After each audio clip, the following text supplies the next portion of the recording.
We took each of the maps that we've made for our 2A history project up until now, and we printed them out and bound those into a book. We're going to go through each of those maps and make a quick video for this series. Join us for Maps of 2A.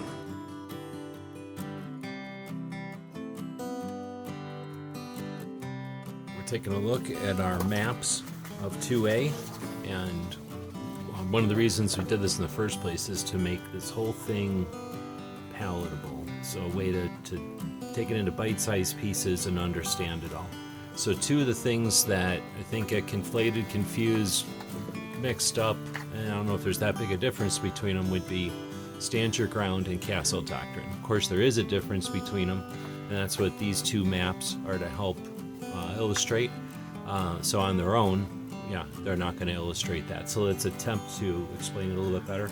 Keeping in mind we're not lawyers or anything here, we're just trying to make this all, again, easier to understand so that we can explain it to others, make our position more understandable to others. So let's begin with Stand Your Ground. So it's a concept, and I think the easiest way to think about Stand Your Ground is it's the opposite of duty to retreat. So when we set up the map, you've got the green states where there is a right to stand your ground, and in those red states there is an obligation to retreat, a duty to retreat. If you can get away, someone comes up to kill you or rape you or hurt you, you have an obligation to run away from them in those states with the red. Now in the states with the orange, I don't think they've made it clear either way. So stand your ground is the easiest way to explain it, is you have the right to use reasonable force when threatened with bodily harm or death without having to first retreat. So I think the easiest way to sum that up is the opposite of duty to retreat. And from what I understand, the first state that we saw declare that was in 2005, so it's a relatively new phenomenon. All right, so when you stand your ground on your own property, it implies, or it involves the Castle Doctrine. So Castle Doctrine is adjacent to, but not over, it's not really overlapping, maybe it's overlapping, but it's a different thing. So we've got the opposite of duty to retreat in these states, and that's what Stand Your Ground is. Castle Doctrine is the right to defend your home or a place that you have a right to be. A lot of times it's your car, your hotel room, your business. So defend your place through reasonable or even deadly force when confronted with death or bodily harm. So basically, Castle Doctrine implies the right to stand your ground and without a duty to retreat. Okay, so because they're slightly different. Stand your ground is the ability to not retreat.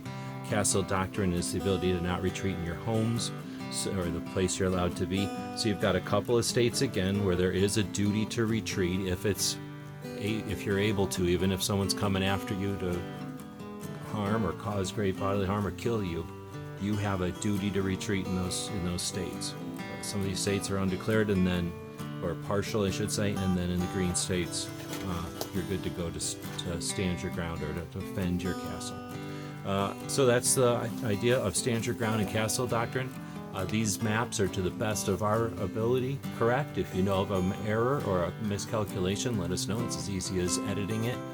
And these are on our website, Minuteman University, so it's easy to update them there so that we've given out correct info.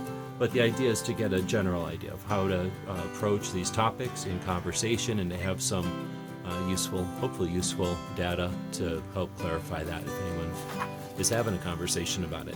This is our Maps of 2A series. Let us know in the comments what you think wherever you happen to see this video. And if you like stuff like this, please consider grabbing us a cup of coffee or supporting us in other ways. Thanks for watching.